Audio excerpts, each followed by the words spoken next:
So, how has it been? I don't know if you've been getting my marketing materials. Has it been generally, please? I would like feedbacks. The Bluetooth device is ready to pair. The Bluetooth device is connected successfully. Can you hear me? Yeah, I think my mic was muted. Okay. So I Yes. asked how has it been generally? Have you been getting my marketing materials? Has it been helpful? Yes, they have been getting them, and yes, they have been really helpful. But lately, I've not done so many posts because I was really taken by work and Okay. trying to set up the company 2 years because I want to do the registrations to give me some more credibility. So I think Okay. yeah, by next month or so, I will be rounding up and I'll really get to fully engage online. Okay. Okay. All right, that's fine. Well, you can always reach out to me if you need Of anything, course. any assistance Yeah. and all that. Okay. All right. So I think Bookie, are you here?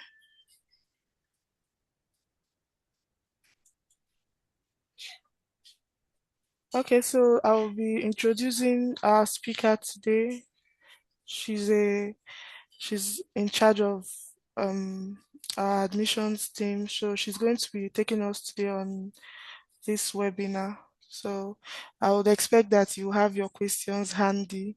So after today, we'll not be having difficulties in and the back and forth regarding our applications and generally everything about our applications will have to be going smoothly from today. All right, so I'll be leaving the floor for her. Hi, Buki. Thank you for joining. Hi, hello everyone. Hi, Fina.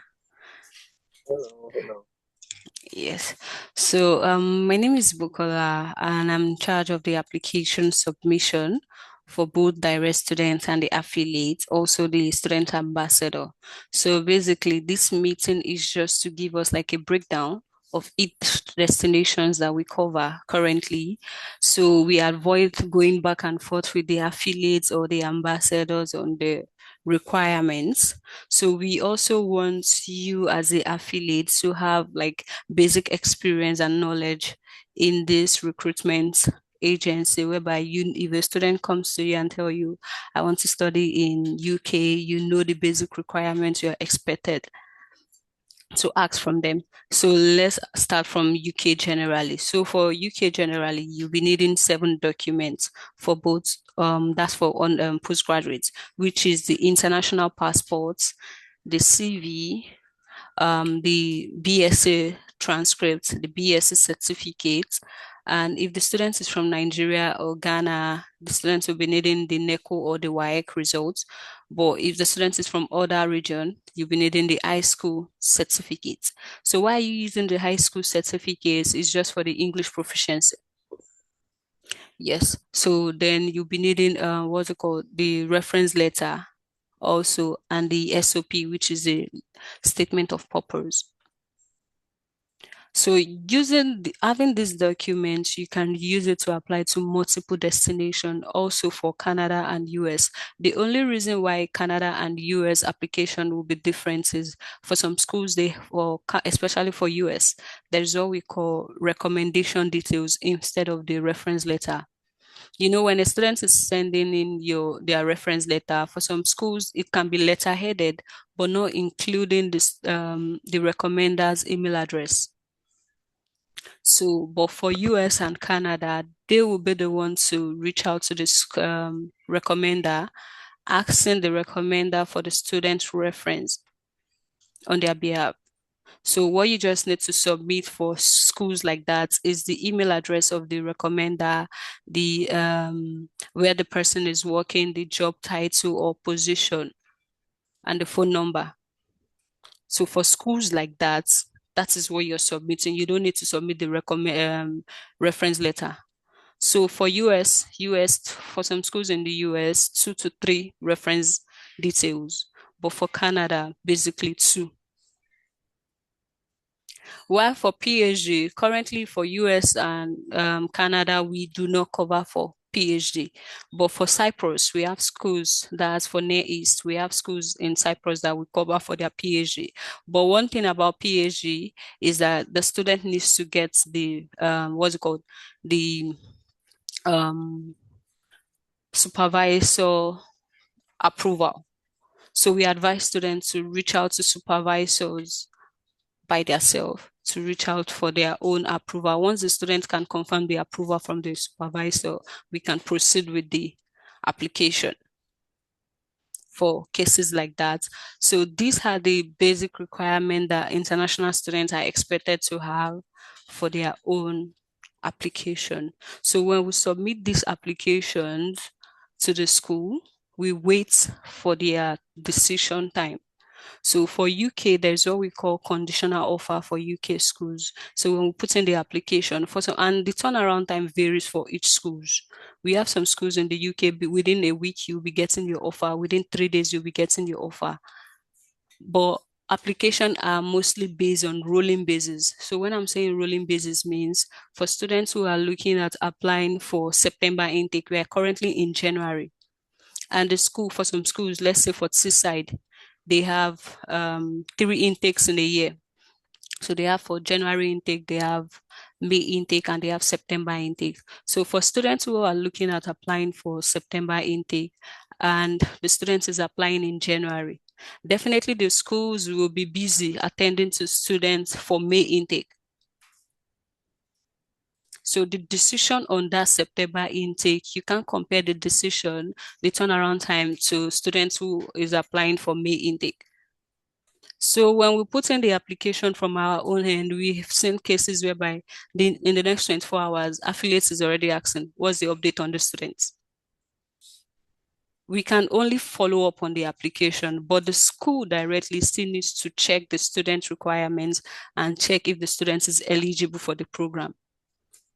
While for US and Canada, there is what we call application fee. I don't know if any of you is aware of that for application fee. Thank you.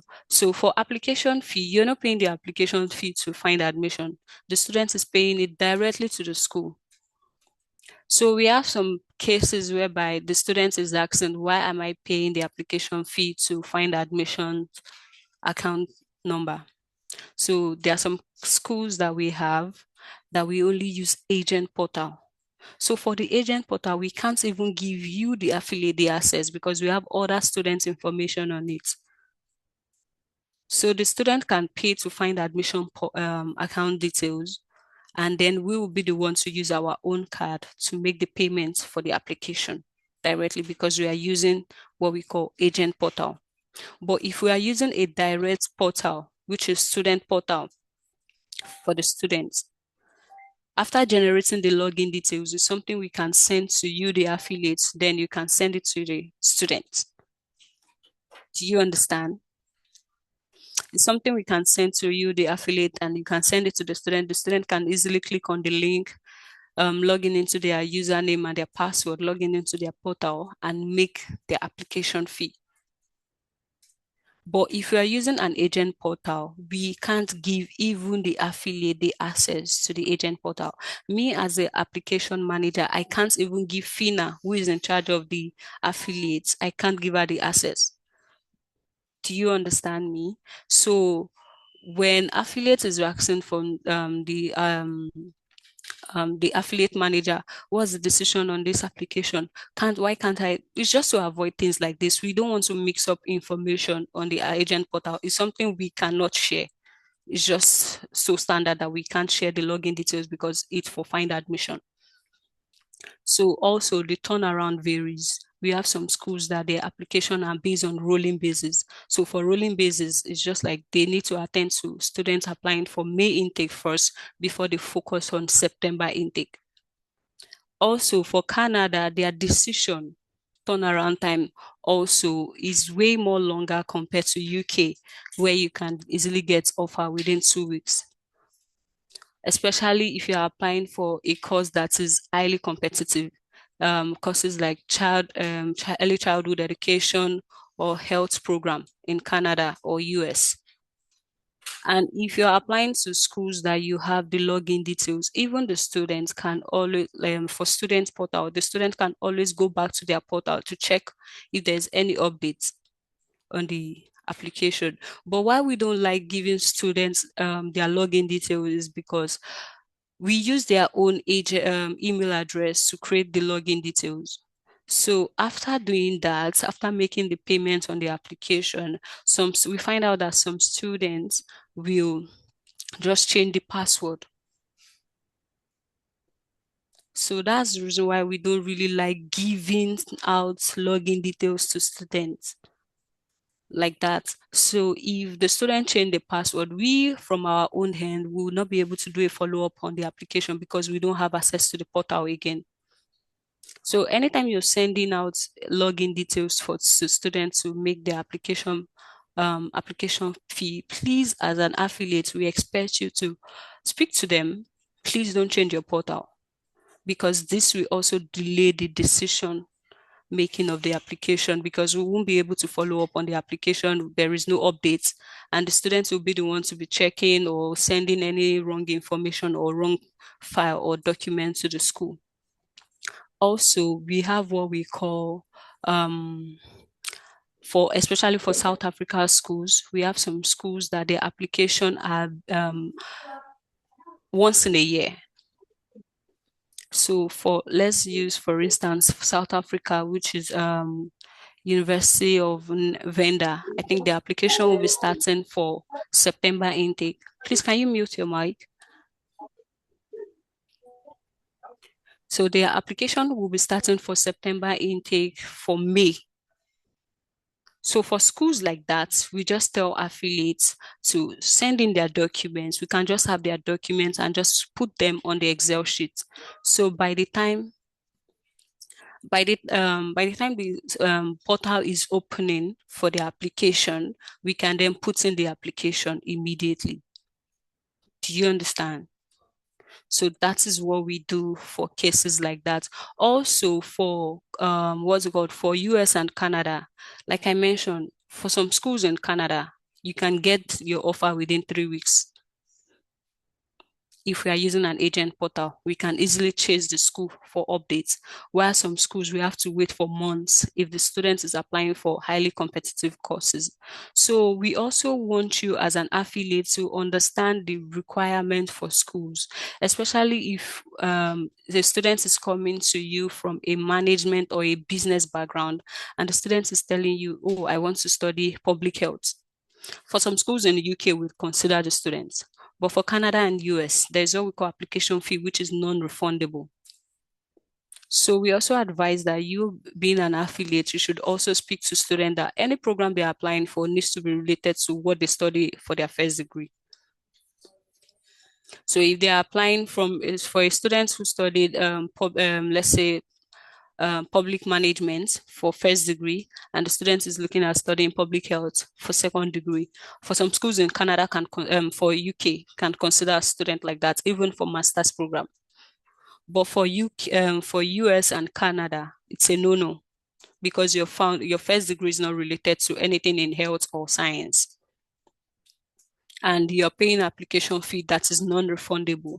So if the student is paying an application fee that is non-refundable and they still did not get the admission, it's coming back to you being an affiliate that, oh, why did you not advise me on this course?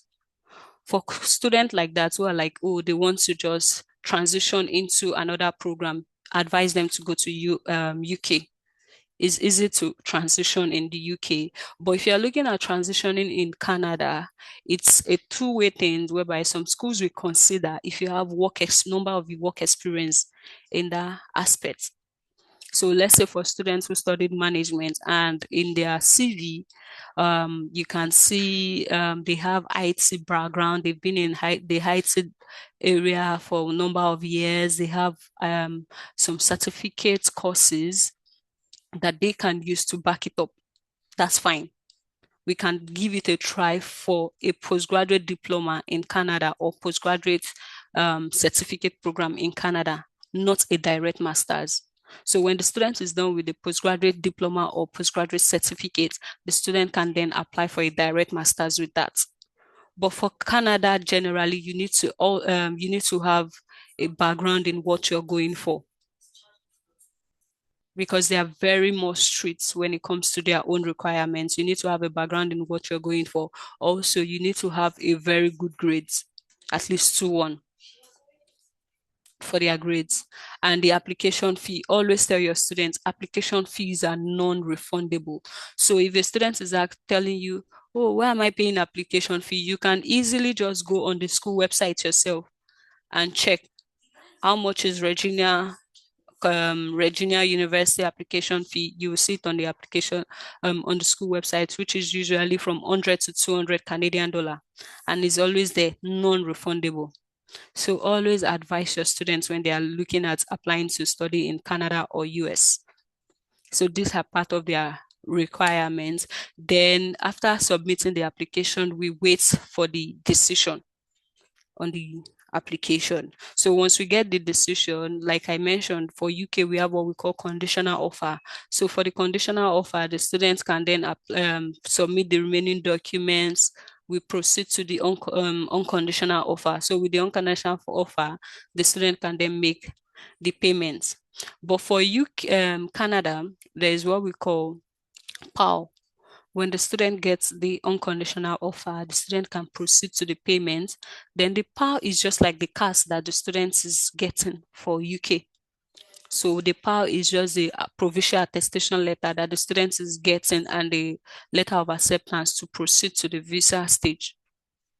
Then always advise your student to avoid visa rejection. Visa for Canada and US, you need nothing less than 3 to 6 month bank statements. UK is just 28 days bank statements, but for Canada and US, you need nothing less than 3 to 6 months bank statements. So any student who is looking at applying to Canada for September intake, I believe by now they should start working on their bank statements. So what are they looking out for in the bank statement? They are looking out for their first year tuition fee. So any school the student is looking for in Canada. So let's say the student is looking at Moore College. So let's say Moore College is around 20,000 Canadian dollar for the first year. And the program is for maybe 1 year or 2 years. So you're looking at your first year tuition fee, which is around 20,000. Your living expenses, which is fixed already on the IRCC portal, which is 20,635 Canadian dollar. And the travel expenses, so the student can budget about 5,000 for the travel expenses. So you're looking at something around 46,000 Canadian dollar in the account of the sponsor for 3 to 6 months. Please always advise your students. So some students will reach out to you and tell you, oh, I want to study in Canada. My tuition fee is 20,000. Oh, yeah, I paid my first year tuition and my initial deposit. So let's say the initial deposit is 10,000. The remaining balance of that 10,000 needs to be in the accounts if the student is applying for the visa. So it's not like, fine, for some students who decide to tell you, oh, I'll do a proof of funds, POF. It's fine. They can decide to do anything, but always advise them they need to pay nothing less for Canada, nothing less than 50% of your tuition. Even if the school fees is, we have some schools for 5,000 as the initial deposit, but we advise them for the sake of your visa, pay nothing less than 50% of your tuition fee because of the words, because of the visa turnout. So we also want to finalize the student from our own end, which we also want you being an affiliate to also get the commission on the students. So these are the things you need to look out for when counseling students. Look at their living expenses, look at their budget. You ask the students, oh, if a student comes to meet you, oh, I want to travel, I want to study abroad. Okay, what is your budget for tuition fee? For Cyprus, they have lower tuition. Always advise your student according to their budget for tuition fee. So these are the things you need to look out for as an affiliate, and also the documents. So if a student is delaying on documents, this will also delay the decision on the applications. I think I covered all the areas. So kindly let me know if you have any question or anything.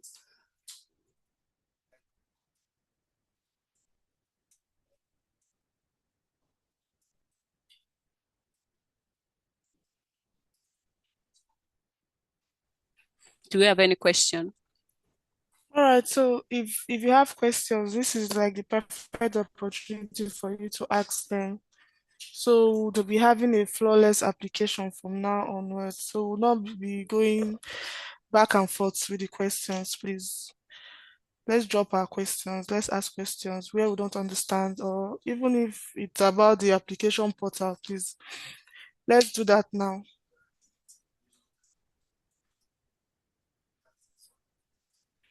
Okay. Yes, so far I think it's good. Just to ask if we will be able to have like a summary or the recording of this session so that we can review it some other time. All right, sure. The recordings will be available, I think by Monday. Should be available by Monday. Okay, thank you for that. All right. Okay, I have a Any other question too. question? All right, go ahead. Yes, yes, I wanted to ask, concerning scholarships and partial scholarship, what if some students ask for scholarships because they don't have the complete amount to pay their tuition fee? So for scholarship are merit based. Always tell your student that scholarship are merit based. We don't decide on scholarships. So here's the thing. If a student comes to you and tell you, oh, being an affiliate, I want to study abroad and this is my budget, can I get a scholarship? There are some schools that we can advise. So for some UK schools, if you have a good grade, there are some schools that can give you maybe about 20% scholarships, depending on what the school you are applying for is offering, while most of their schools are merit based. So for the merit based, we can put in the application to the school, then the admission teams will be the one to check your grade. That's why you're submitting the transcripts, either the high school transcripts or the BSc transcripts. That's why you're submitting that. They will be the one to check your grades and calculate if you fall into the category of students that their grades are eligible for any scholarship. So you'll be getting like a discount on your tuition. So let's say the tuition fee is 20,000 USD and you have a 2-1, which is something around 4 point something CGPA. So the school can decide, and the tuition fee is 20,000 USD. So the school that can then check your CGPA and your grades, calculate if your grade is eligible for any discounts and give you a discount. So let's say the school is giving you a discount of 5,000. So the remaining tuition will be how much? 15,000 USD, which will be on your offer letter. So we can put in the application first, then the school would decide.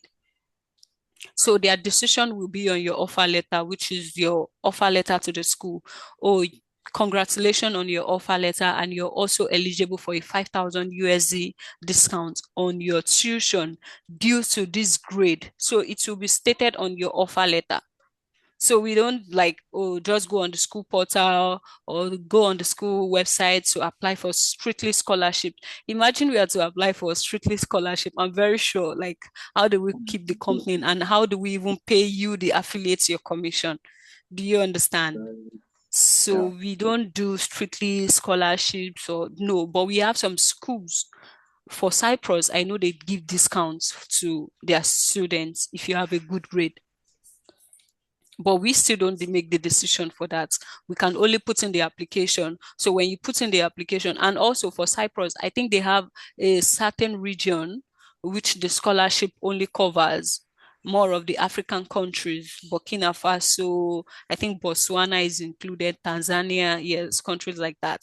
So if you have certain grade that they require from you, you get this discount on your tuition, which will be on your offer letter. Thanks. All right. Any other question? Okay, so I would want to confirm, have we been making use of the Find Admission portal? If you've been making use of the portal, have you been encountering any difficulties?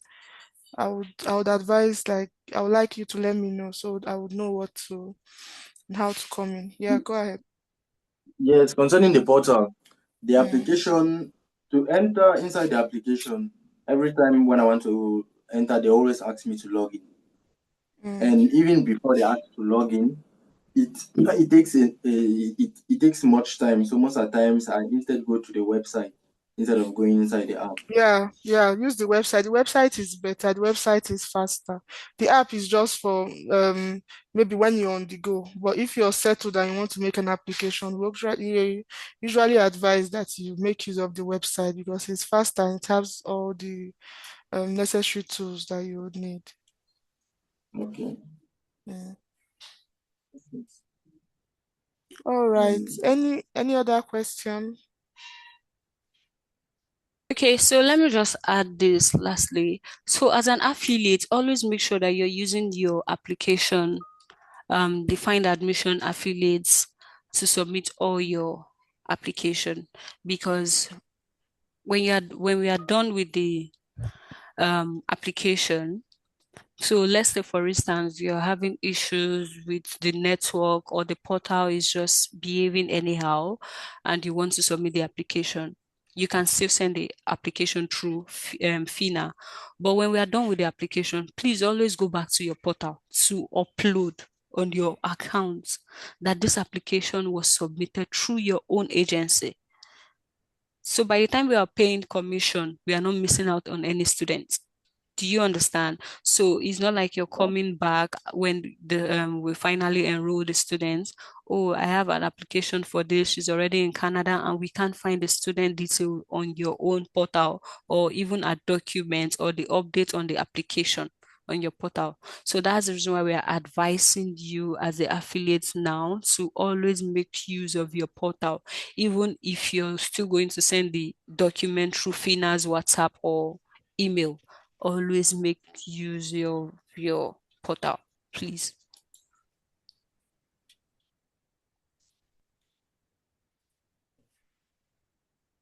All right, Okay. thank you very much, Buki. Thank you. That was explosive. Thank you. So since we don't have any other question, I would want to say thank you very much to everyone who came out today for the webinar. I'm sure we learned something, learned a thing or two from today's discussion. And I would like to say that you can always reach me. Mhm. You can always reach me whenever you have any difficulties at all. Okay. All right. Thank you very much for coming. Thank you very much for coming. Let's have a nice day. Thank you. Have a good evening. All right.